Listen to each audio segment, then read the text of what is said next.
Chers amis, bonsoir. Alors, ce chapitre 810, putain, j'ai mis du temps à faire la review. Ouais, je suis désolé les amis. Là en plus, je suis fatigué, entre les virus qui attaquent mon ordi, mon boulot à la fac, et le boulot le week-end, j'en peux plus. Mais, vous n'avez pas à savoir ça. Ça vous intéresse pas. Ok, on est là pour parler One Piece, les gars. Et il y a quelques petites questions qui me viennent en tête là. Je veux dire, on vient de voir la tête de Jack dans ce chapitre. Et ma question c'est... Enfin, mes questions. Pourquoi est-ce que Jack a des nattes de la même manière que Lola a des nattes? Or, Lola, on sait qu'elle a les cheveux roses et qu'elle a les mêmes cheveux que Jewelry Bonnet qui a le même rouge à lèvres que Big Mom. Or, Big Mom a été potentiellement supposée comme étant la mère de Lola. Et Lola a les mêmes nattes que Jack. Mais je vous le donne en mille, Jack a également les mêmes nattes que Edward Weeble.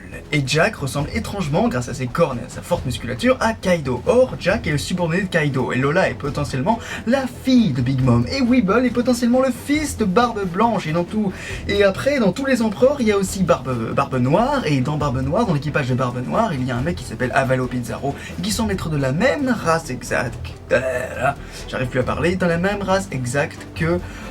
Kaido, avec les cornes et tout bastringue. Or, il ressemble également à Jack. Alors, il a pas vraiment des nattes, mais il a des espèces de nattes comme ça, hein.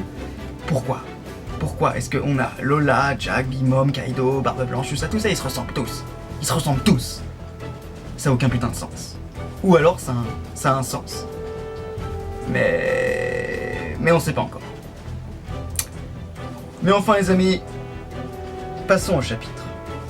Donc, on a l'introduction de Jack, en forme humaine. Donc Jack, déjà, il est balèze. Jack, il est costaud. Comme je l'ai dit tout à l'heure, il ressemble un petit peu à Kaido de par sa stature. Il a les cornes, mais ça a l'air d'être commun à tous les membres de son équipage. D'ailleurs, une chose à dire, on a bien l'impression que les Smiles, deux de leurs caractéristiques principales, c'est qu'ils ont des cornes, qu'ils ont des tatouages sur les bras, et une troisième caractéristique, qu'ils semblent toujours sourire. Je sais pas si vous avez remarqué, mais les Smiles, ils sourient tout le temps. Ils s'arrêtent jamais de sourire, les Smiles. Regardez les pages, je veux dire, regardez les cases où on les voit. À aucun moment on voit les Smiles ne pas sourire. Alors après, on peut les prendre comme de joyeux pirates, hein, de galurons, mais ça peut nous indiquer quelque chose sur l'un des symptômes lorsque quand tu manges un Smile. Enfin, peu importe, c'est un détail. Donc Jack, il a ces fameuses nattes bizarres qu'on retrouve chez Edward Weeble, chez Lola. Alors, est-ce que c'est un détail? Est-ce que c'est tout à fait une coïncidence? Ou est-ce que c'est un indice glissé par Oda? Je pense pas. À mon avis, c'est une coïncidence. Mais en tout cas, il a encore cette mâchoire qu'on avait vue effectivement dans le chapitre 780... Non, dans le 801. Ouais, le chapitre 801, il me semble. À moins que ce soit le chapitre 795. Non, c'était 800, il me semble. Alors, c'est pas le capitaine Morgan, je crois pas. Mais effectivement, la mâchoire ressemble. Elle est pas exactement pareille, donc ça exclut un petit peu cette idée.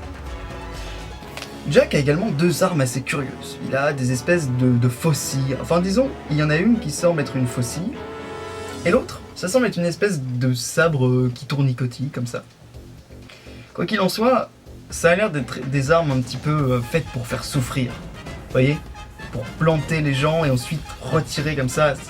Peut-être même des armes de torture. En tout cas, Jack a l'air d'être un vrai psychopathe. Il aime la violence et il a des armes faites pour. D'ailleurs, ensuite, quand on le voit faire sa séance de torture, on peut très bien s'imaginer que les armes qu'il emploie sont tout à fait ses outils de torture. Mais enfin, peu importe, passons aux autres personnages qu'on rencontre dans ce chapitre. Déjà un petit détail sur Beppo. Il semblerait que Beppo soit un apprenti gardien, parce que Nekomamushi parle de lui comme d'un ancien apprenti. Et ça pourrait expliquer peut-être une chose. Là où les mousquetaires ont un style un peu européen, voire français, un thème français, mousquetaire, les gardiens ont plus un thème asiatique, voire carrément chinois. Et ça pourrait expliquer le style de combat lié un peu au kung-fu de Beppo. Peut-être qu'effectivement les gardiens se battent un petit peu à la manière des moines pratiquant le kung-fu, ou je sais pas, mais enfin bon. En tout cas, comme on les a pas encore bien vus se battre, on peut essayer d'imaginer ça. Ensuite on voit Nekomamushi, il est armé de ce que j'appelle en fait, je crois c'est un kakara, c'est-à-dire un, un bâton de moine, un bâton avec au bout des chaînes et des anneaux. Donc c'est une espèce de bâton de marche, de voyage des moines, un peu cérémoniel, mais qui servait également au combat. Donc voilà, donc ça donne un petit peu encore ce thème du kung-fu, de la Chine un peu monastique, un petit peu la Chine, un petit peu la Chine ancienne. Également, on a une information par rapport au fait que donc les gardiens et les mousquetaires se sont relayés pendant 5 jours et se sont battus contre Jack durant ces 5 jours. Donc on voit également la façon dont, le moment où le jour se lève, Nekomamushi quitte les lieux et se voit aussitôt remplacé par Inuarashi. Alors, jusque-là, il semblerait que les Mink aient eu le dessus face aux pirates des Kaido, de Jack. Mais il est bien précisé que Jack résiste toujours et toujours, encore et encore, aux assauts des Mink. Et que Jack, lui, résiste. Quand bien même les deux se relayent pour ne pas être fatigués, quand bien même les mousquetaires et les gardiens sont compétents, Jack, lui, continue le combat. Et arrive un moment où il emploie deux outils, deux nouvelles armes. Donc premièrement on voit ces deux nouvelles armes comme j'ai indiqué. Et également à un moment il emploie le gaz. Le gaz de César, probablement qu'il le possédait dans un tube à essai ou je ne sais quoi, dans un réservoir, et qu'il a enclenché le mécanisme, un mécanisme pour pouvoir libérer le gaz. Ça a l'air donc d'être également un pouvoir qu'utilise souvent Jack, et peut-être même qu'utilisent souvent les hommes de Kaido, parce que tous les hommes de Jack ont enfilé des combinaisons, y compris Jack, et ont mis une espèce de bocal sur leur tête, là, une espèce de scaphandre, pour éviter de subir les conséquences du gaz. Donc, ça nous indique une chose, c'est que c'est une arme qu'ils emploient souvent, enfin du moins pas forcément souvent, mais qu'ils sont habitués à employer comme une arme de combat, somme toute assez ordinaire, quoi, en fait. Bon. Ça nous en dit beaucoup sur leur façon de procéder. Une autre chose qui nous en dit beaucoup sur leur façon de faire, c'est la manière dont ils ont torturé les Mink. Et c'est un passage du manga qui est très noir finalement, très dark, surtout dans One Piece. On n'est pas habitué à ce genre de scène où on voit les Mink, du moins les plus forts, enfin d'ailleurs non, la totalité des Mink se faire massacrer par des mecs qui semblent assez robotiques en fait, hein, qui ont une seule question en tête, c'est où se trouve Raizo, où se trouve Raizo. Et vous savez, avec ce sourire dont j'ai indiqué que les Smiles ne cessaient d'avoir, hein, cette espèce de sourire qui n'arrête pas d'afficher, quoi. Et voilà, ils ont cette question en tête, et les Mink ne peuvent rien dire parce qu'ils ne le savent pas, et malheureusement ils sont voués à cette espèce de torture incessante. Et pour ceux qui sont les plus forts, genre Blackback ou Sicilian, ils se voient torturés sur des croix, crucifiés sur des croix de Saint-André en forme de X, et Nekomamushi et Inuarashi se voient respectivement retirer le bras et la jambe pour Inuarashi. Alors ce qui est intéressant, c'est qu'on voit encore une disparité dans les caractères des deux. Le chien, qui est un peu plus sage, essaye encore une fois de parlementer avec Jack. Il dit mais bon, arrêtez, qu'est-ce que vous foutez, voilà, on n'a pas la réponse que vous cherchez, donc barrez-vous, quoi, voilà. Et il les implore un peu. Et donc j'aime bien Inuarashi, j'aime bien ce mec. Il est calme, il est posé, j'aime bien ce gars, et en même temps il est assez puissant. Mais j'adore Nekomamushi. J'adore vraiment la façon dont Nekomamushi est réellement traité quasiment comme un méchant finalement. Il est assez effrayant ce gars-là. La première fois qu'on l'avait vu même, il faisait vraiment très peur, hein. On aurait dit une espèce de lion chelou. Et là il dit en gros à Jack, j'ai bien retenu ta putain de gueule, et je peux te dire que même si je meurs, j'irai te rechercher dans l'au-delà, ou dans l'enfer, et je me grifferai. Enfin non, c'est pas très intimidant ça. Enfin bref. J'aurai ta peau, Jack. C'est ça en gros qu'il lui dit. Et c'est plutôt badass. C'est plutôt badass, je voulais dire. C'est très badass de la part de Nekomamushi. Bon, évidemment, ça ne sert pas à grand chose. Ensuite, ah oui, au fait d'ailleurs, une chose. Ça me fait penser un petit peu que l'entreprise de Jack, de torturer tous les Ming, tout ça, ça, encore une fois, ça corrobore l'idée qu'il y a une espèce de parallélisme entre les conquistadors, voilà, et comment ils se sont comportés. Déjà, peut-être le gaz, on peut le lier un peu aux maladies que les conquistadors ont déversées dans les populations précolombiennes, pardon, américaines. Et également le fait que les crucifixions, ça fait un peu penser au bûcher qu'avaient subi les Colombiens, enfin non d'ailleurs c'était à Cuba, les membres du clan d'Atway, et Atway lui-même qui avait fini brûlé. Donc ouais, ça fait un peu penser à ça, l'inquisition espagnole un petit peu aussi. Enfin bon, c'est intéressant quoi. Également on voit donc le flashback, un autre moment du flashback où on retrouve les Mugiwara, on retrouve Sanji et compagnie.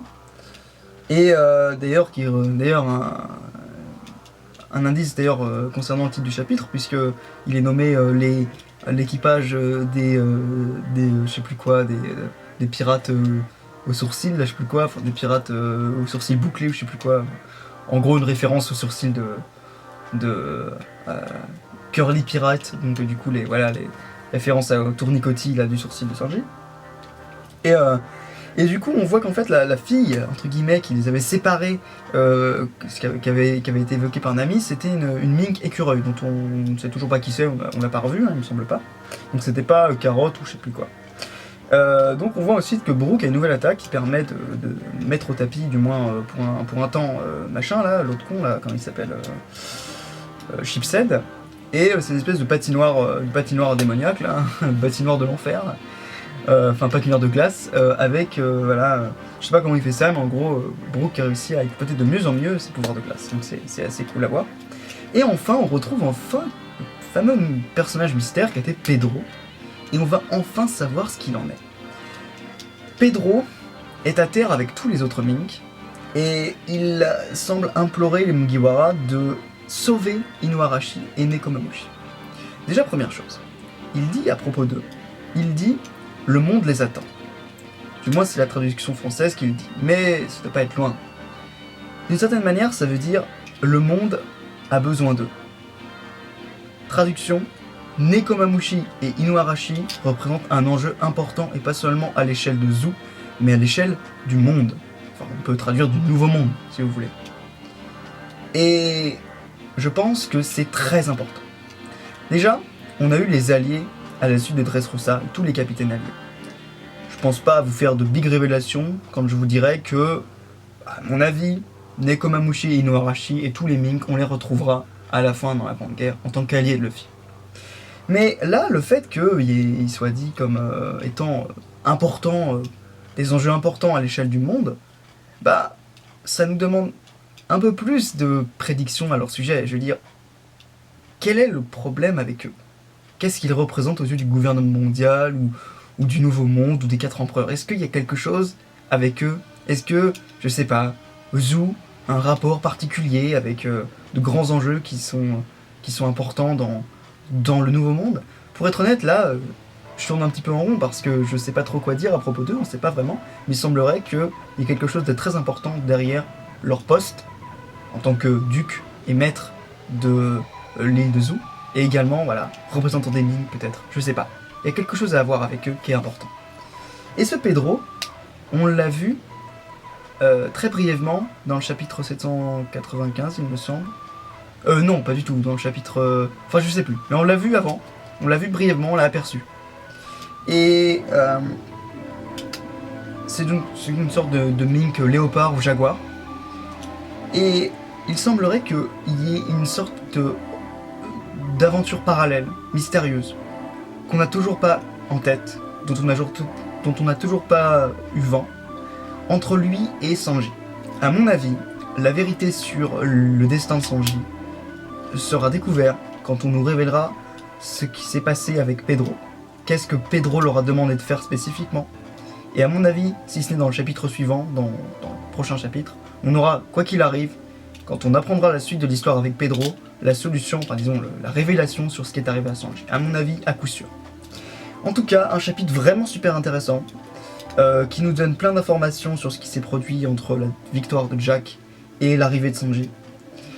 Et qui nous donne des informations également sur les enjeux potentiels que représente Inuarashi no Komamushi et également sur les différentes armes qu'emploie Jack. En l'occurrence, on n'a toujours pas vu réellement la puissance de Jack, mais comme me l'a fait remarquer quelqu'un dans les commentaires, je sais plus qui, mais très intelligemment, effectivement, la prime ne reflète pas forcément la puissance brute. Bien sûr, la puissance brute rentre en compte, parce que lorsque tu es puissant, tu es potentiellement dangereux, surtout quand tu es un pirate. Mais, en ce qui concerne Jack, quand on regarde ses méthodes, c'est pas étonnant qu'il ait une grosse prime. Si vous voulez, avec Eustace Kid, il avait une plus grosse prime que Luffy à Shaboni, juste parce qu'il avait été très impitoyable envers les civils durant son parcours dans Paradise, dans Grand Line. Or, à ce qui paraît, Jack c'est un peu le même genre. Jack, il semble avoir réellement du plaisir à faire souffrir. Ses armes, les tortures, le gaz, ça a l'air d'être vraiment un mec qui fait pas de quartier, quoi. Et du coup, ça pourrait donner peut-être un indice sur la raison de sa prime qui est si grande. Enfin voilà les amis, je terminerai là-dessus. Voilà un petit peu ce que j'en ai pensé, un chapitre excellent, je lui donnerais peut-être 8 sur 10, tiens, 9 sur 10. Et je pense qu'il est en train de préparer la révélation prochaine sur ce qui est arrivé à Sanji. Voilà les amis, c'est sur cela que je vous quitte et je vous dis à la prochaine.